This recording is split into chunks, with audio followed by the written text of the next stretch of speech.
का 9वां महीना। सुमित्रा जी की बहू रितु प्रेग्नेंट थी और अब उसकी प्रेगनेंसी का 9वां महीना चल रहा था। रितु का पति देवेश उसका काफी अच्छे से ख्याल रखता था, लेकिन प्रेगनेंसी अपने आप में ही एक अलग ही वक्त होता है जब एक औरत कई तरह के बदलावों से गुजरती है। शरीर के साथ साथ उसके अंदर बहुत सारे इमोशनल चेंजेस भी आते हैं और रितु इन सब चीजों से गुजर रही थी। इसीलिए कई बार वो बहुत परेशान हो जाती थी। उसे बार बार बहुत मुश्किलों का सामना करना पड़ रहा था। एक दिन अचानक शाम के वक्त रितु जोर जोर से रोने लगी। अरे रितु बेटा, क्या हुआ? तुम रो क्यों रही हो? कुछ नहीं मम्मी जी, बस बहुत परेशान हो रही हूं मैं। हाँ बेटा, वो तो मुझे भी दिख रहा है, तभी तो रो रही हो तुम। लेकिन परेशानी के पीछे की वजह तो बताओ, आखिर बात क्या है? किसी ने कुछ कहा क्या तुमसे? नहीं मम्मी जी, किसी ने कुछ भी नहीं कहा, बस ऐसे ही मेरा मन कर रहा है रोने का। अरे बेटा, ये क्या बात हुई? रोने का मन कर रहा है? अरे तुम माँ बनने वाली हो, अगर इस तरह रहोगी ना तो बच्चा भी रोने वाली नेचर का पैदा होगा। तो फिर मैं क्या करूं मम्मी जी? मुझे बता अपने दिल की बात, मेरे साथ शेयर कर कि क्या परेशानी है। वो क्या है ना मम्मी जी, मैं अपने पेट की तरफ देखती हूँ ना तो अजीब सी घबराहट होती है। अरे लेकिन क्यों बेटा? तुम्हारे पेट में तो तुम्हारा आने वाला बच्चा है, इसे देखकर तुम्हें खुश होना चाहिए। मम्मी जी वो क्या है ना, मेरा पेट इतना बड़ा हो गया है, शरीर की हालत ऐसी हो गई है तो सोच सोच कर डर लगता है कि मैं कभी फिर से पहले जैसे स्लिम और ब्यूटीफुल हो पाऊंगी क्या। अरे बेटा, ये तो कुछ दिनों की बात है, सब कुछ बिल्कुल पहले जैसा हो जाएगा। कुछ दिनों के बाद तुम्हें चिंता करने की कोई जरूरत नहीं होगी। रितु, क्या हुआ? तुम बार बार करवटें क्यों बदल रही हो? रात की 2 बज रहे हैं, सो जाओ ना आप। देवेश, नींद नहीं आ रही है, मैं ठीक से सो नहीं पा रही हूँ। अरे ये क्या, तुम तो उठकर बैठ गई। इस तरह बैठे बैठे पूरी रात बिताओगी क्या? क्या करूं देवेश, पेट की वजह से जैसे ही लेटती हूँ अजीब सा लगने लगता है, ठीक से सो भी नहीं पाती। तुम एक काम करो, अपने पेट के बगल में एक तकिया लगा लो, तुम्हें ठीक से नींद आ जाएगी। वो भी करके देख लिया, अब तो लगता है जब तक बच्चा इस दुनिया में नहीं आएगा मैं ठीक से सो भी नहीं पाऊंगी। रितु, बच्चा आने के बाद कौन सा चैन की नींद सो पाओगी? कम से कम अब तो आराम कर लो। तुम सो जाओ देवेश, मैं बैठे बैठे ही अपनी नींद निकाल लूंगी। और फिर कुछ दिन के बाद सुमित्रा जी के घर पर कुछ परिचित लोग मिलने के लिए आते हैं। मम्मी जी, आप उन लोगों के साथ बैठकर बातें करिए, मैं सबके लिए चाय बना देती हूँ। अरे नहीं नहीं बेटा, मैं कर लूंगी, अभी तुम्हारी तबीयत ठीक नहीं है ना, तुम आराम करो। अरे मम्मी, घर के छोटे मोटे काम तो मैं करती हूँ ना, चाय बनाने में कैसी प्रॉब्लम? अच्छा ठीक है, अगर कोई परेशानी नहीं है तो बना दो चाय। अरे ये क्या बात है सुमित्रा जी, आप तो दादी बनने वाली हैं। हाँ जी, बस ठीक ठाक तरीके से मेरा पोता या पोती इस दुनिया में आ जाए तो चैन हो जाए। सही कहती हैं बहन जी, एक औरत के लिए ये वक्त बहुत मुश्किल होता है। वैसे बहू की तबीयत तो ठीक है ना? हाँ हाँ, तबीयत तो ठीक है, बस ऐसे ही थोड़ी बहुत परेशानी है जो इस वक्त होती है, उसी से गुजर रही है। पहली बार माँ बन रही है ना, कभी कभी परेशान हो जाती है। सुमित्रा जी रिश्तेदारों से बात करती है और उन्हें काफी देर हो जाती है। रिश्तेदारों के जाने के बाद, अरे रितु बेटा, तुम अभी तक किचन में काम कर रही हो? मैंने तुम्हें मना किया था ना, इतनी देर खड़े रहने की क्या जरूरत थी? मम्मी जी, वो मुझे लगा रात के खाने में देर हो जाएगी, इसलिए मैं साफ उधर बिजी थी तो मैं खाना बनाने लग गई थी। अरे बेटा, तुम तो बिल्कुल कुछ भी नहीं समझती, जरा अपने पैरों की हालत तो देखो।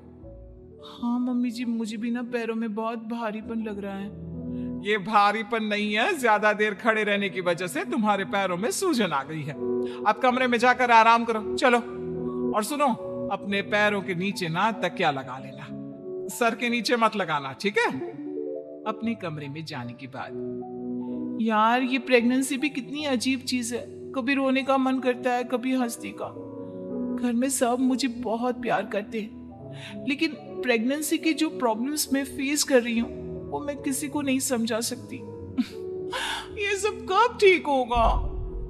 और फिर एक रात अचानक रितु नींद में उठकर बैठ जाती है और अपने पूरे शरीर पर खुजली करने लगती है। देवेश की आंख खुलती है और वो रितु को इस तरह खुजली करते हुए देखता है। अरे क्या हुआ रितु, तुम ठीक तो हो ना? पता नहीं क्यों देवेश, लेकिन अचानक से पूरे शरीर में खुजली हो रही है।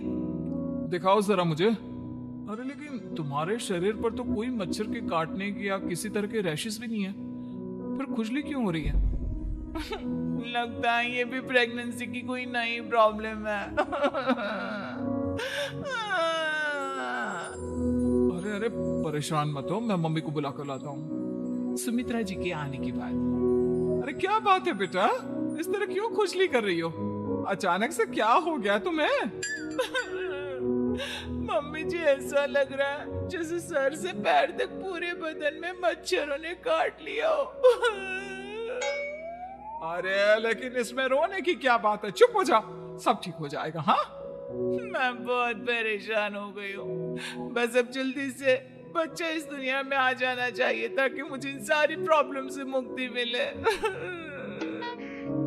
ऐसा नहीं कहते रितु, माँ बनना तो दुनिया की सबसे बड़ी खुशखबरी है और ये सारी परेशानियां तो सबके साथ होती है। जानती हूँ, लेकिन फिर भी क्या करूँ, रात को सो नहीं सकती, कभी पेट भर के खाना खा लेती हूँ तो उल्टी करने का मन करता है, ज्यादा देर खड़ी हो जाती हूँ तो पैर में सूजन आ जाती है, ज्यादा देर बाहर घूमने भी नहीं जा सकती वरना टॉयलेट की प्रॉब्लम। ये सब कब ठीक होगा? कुछ दिन और बीत गए और अब तक रितु का 9वां महीना खत्म होने का वक्त आ गया था। अब हर दिन रितु बस यही सोचती थी कि उसका बच्चा इस दुनिया में आने वाला है। हाँ, वो बात अलग थी कि वो कई तरह के इमोशनल चेंजेस से गुजर रही थी और फिर एक दिन अचानक, देवेश मुझे ना चाउमीन खाने का मन कर रहा है। अभी रात के 12 बजे? अरे रितु, इस वक्त चाउमीन कहाँ से लेकर आऊंगा मैं? किसी होटल में फोन करो ना, कोई तो डिलीवर करता होगा ना इतनी रात को। नहीं नहीं रितु, इतनी रात को कोई डिलीवर नहीं करता, तुम कल खा लेना, मैं कल तुम्हारे लिए लेकर आऊंगा बस। नहीं, मुझे अभी खाने का मन कर रहा है, मुझे अभी खाना है। अच्छा अच्छा ठीक है, एक काम करो, मैं किचन में जाकर तुम्हारे लिए मैगी बनाकर लाता हूँ, क्या पता उसे खाकर तुम्हारा मन ठीक हो जाए। हाँ ठीक है। देवेश रितु को मैगी बनाकर खिला देता है, लेकिन अगले दिन अचानक से रितु की तबीयत खराब हो जाती है। क्या हुआ है बहू को? बेटा तूने कुछ उल्टा सीधा तो नहीं खा लिया ना? मम्मी वो कल आधी रात को चाउमीन खाने की बात कर रही थी तो मैंने इसे मैगी बनाकर खिला दी। अरे लेकिन एक बार मुझसे तो पूछ लेता, इसी वजह से उसे अजीब सा लग रहा है। कोई बात नहीं, वैसे भी बच्चा आने का वक्त पास आ गया है ना, इसलिए ये सब चीजें हो रही है। मेरे पेट में बहुत दर्द हो रहा है, जब से मैगी खाई है तब से पता नहीं क्या हो गया। अरे कुछ नहीं हुआ बेटा, बस कुछ दिन की बात और है, परेशान मत हो। चल हम तुम्हें ना डॉक्टर के पास ले चलते हैं। हॉस्पिटल जाने के बाद, डॉक्टर साहब मेरी बहू की तबीयत ठीक तो है ना? हाँ वैसे तो सब कुछ ठीक लगता है, डाइजेशन का प्रॉब्लम हो गया है, ऐसे वक्त में हो जाता है। प्रेगनेंसी की वजह से पेट के ऊपर बहुत प्रेशर आ जाता है, इसलिए डाइजेशन थोड़ा वीक हो जाता है। और उन्होंने रात के वक्त मैगी खा ली, इसलिए उनको ये प्रॉब्लम हो गया। डरने वाली कोई बात नहीं है। थैंक यू डॉक्टर साहब, अब हम इसका ध्यान रखेंगे। लेकिन अब रितु की डिलीवरी का वक्त पास आ गया है, आपको उनका पहले से भी ज्यादा ध्यान रखना होगा। मैंने चेकअप कर लिया है, 1 सप्ताह के अंदर रितु की डिलीवरी होने के पूरे चांस है। एक दिन अचानक किचन में काम करते करते रितु के पेट में बहुत तेज दर्द होने लगता है। देवेश, मम्मी जी जल्दी आइए।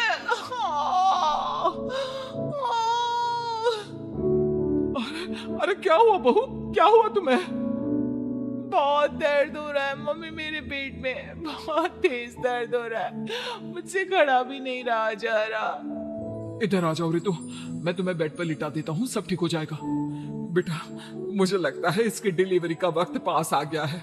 अब हमें रितु को हॉस्पिटल ले जाना होगा। वैसे भी डॉक्टर ने कहा था कि 1 सप्ताह के अंदर डिलीवरी कभी भी हो सकती है। मुझे बहुत दर्द हो रहा है, ऐसा लग रहा है जैसे मैं मर जाऊंगी। प्लीज मुझे बचा लो देवेश। अरे रितु, घबराओ मत, ऐसा कुछ नहीं होगा। हॉस्पिटल पहुंचने के बाद आप जल्दी से रितु को एडमिट करवा दीजिए और आप लोग बाहर वेट करिए। नहीं, मुझे बहुत दर्द हो रहा है। रितु, समझने की कोशिश करो, सब कुछ ठीक हो जाएगा। रितु को लेबर पेन शुरू हो गया था और वो काफी तकलीफ से गुजर रही थी। एक बच्चे को जन्म देते समय औरत जिस तकलीफ से गुजरती है उसे सिर्फ वही समझ सकती है। रितु की तकलीफ को देखकर देवेश भी काफी इमोशनल हो गया था। रितु को इस तरह चीखते देखकर उसे बहुत दुख हो रहा था, लेकिन आधे घंटे के बाद जब डॉक्टर अपने हाथ में रितु और देवेश की छोटी सी बच्ची को लेकर आया तो रितु के चेहरे पर स्माइल आ गई। रितु, ये देखो, तुम्हारी और मेरी नन्ही सी बेटी। ये तो एकदम परी की तरह दिखती है। दिखेगी क्यों नहीं, एकदम तुम पर गई है ना, इसलिए। लेकिन मम्मी, उसकी नाक तो मेरे जैसी है। अच्छा ठीक है, नाक तुम रख लो, बाकी सब मेरे जैसा। देखा रितु, तुमने कितनी तकलीफ सही, लेकिन उस तकलीफ के बदले तुम्हें भगवान ने ये छोटी सी परी दे दी। और ऐसा सब औरतों के साथ होता है। तुमने बहुत हिम्मत रखी है बेटा, और इसका नतीजा आज हमारे सामने है।